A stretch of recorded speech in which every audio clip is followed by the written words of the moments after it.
Este proyecto se basa en la construcción de un instrumento, el theremin. Un theremin es un instrumento que genera sonidos mediante el movimiento de las manos de un músico alrededor de este instrumento. Probablemente habrá oído alguno de ellos en películas de terror. El theremin detecta dónde se produce el movimiento de la mano del artista en relación a dos antenas al poder leer la variación de la carga capacitiva entre estas antenas. Para ello vamos a utilizar un nuevo componente, un zumbador piezoeléctrico. Este es un componente electrónico que vibra cuando recibe electricidad. Cuando se mueve desplaza el aire a su alrededor, creando olas de sonido. A nivel de software se os introduce una nueva función, while, que ejecuta las instrucciones que contiene durante este tiempo hasta que ciertas condiciones se cumplen. Junto con esta instrucción while se utiliza otra instrucción, mils, para saber el tiempo actual. Además se nos introduce la función tone, la cual produce un sonido. Esta función necesita tres argumentos: el número del pin de salida que producirá el sonido, qué frecuencia se va a generar y durante cuánto tiempo va a sonar esta nota.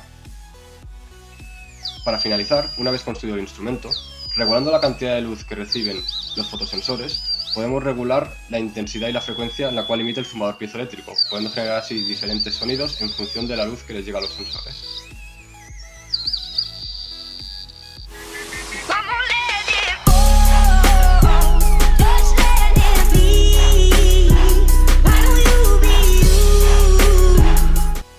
En este proyecto vamos a crear un teclado musical, a partir de un zumbador piezoeléctrico y 4 botones. A nivel de software, si deseamos silenciar el zumbador cuando no se presiona ningún pulsador, se utiliza la función noTone, que a diferencia del proyecto anterior, esta sirve simplemente para delimitar cuándo no queremos que suene nuestro zumbador. Una vez montado el circuito, podemos observar que, dependiendo del botón que pulsemos, el zumbador piezoeléctrico emitirá un sonido u otro. Esto es gracias a las resistencias que hemos montado en el circuito, que ayudan a que el zumbador reciba diferentes valores de tensión, emitiendo así diferentes sonidos para cada valor de ellos.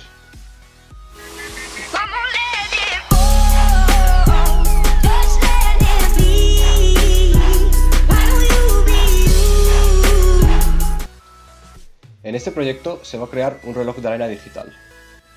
Para ello, vamos a utilizar un nuevo componente, los interruptores de inclinación, que simplemente se utilizan para determinar la inclinación de algún tipo de objeto.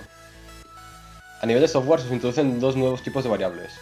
La primera, un signal long, se utiliza para almacenar el tiempo en que cambia de estado cualquiera de los terminales. Luego, la función long sirve para guardar el intervalo de tiempo de encendido entre cada uno de los terminales. Una vez encendido el circuito, podremos observar que cada 10 segundos se irá iluminando cada uno de los LEDs. Si por algún casual inclinásemos o cambiásemos de orientación el circuito, podríamos observar que los LEDs apagarían y se reiniciaría el circuito, y volvería a empezar de nuevo la ejecución de este.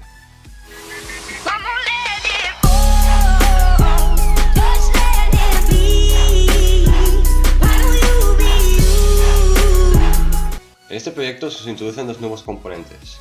Primero, los transitores son componentes que permiten controlar grandes cantidades de corriente y altas tensiones a partir de la corriente pequeña. Se puede pensar en los transitores como interruptores digitales, es decir, no se cierran ni se abren usando un dedo, sino mediante el control de un parámetro eléctrico. En los transitores de tipo MOSFET, como los que se utilizan en este proyecto, se aplica una tensión al pin del control del transitor, llamado puerta, de manera que el transitor se cierra entre sus dos terminales extremos llamados fuente y surtidor, tal y como lo haría un interruptor real. Este tipo de transitores se conoce con el nombre de unipolares y siempre funcionan con una tensión aplicada a su terminal de control.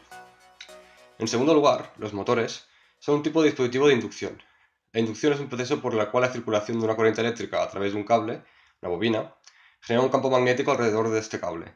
Cuando a un motor se le aplica electricidad, el cable que se enrolla a su interior formado por la bobina produce un campo magnético. Este campo hace que el eje comience a dar vueltas. Como podemos observar en el circuito construido, una vez pulsemos el botón, observaremos que el motor empezará a dar vueltas. Esto es porque permitimos que la corriente pase por la bobina y esta haga girar el eje principal del motor.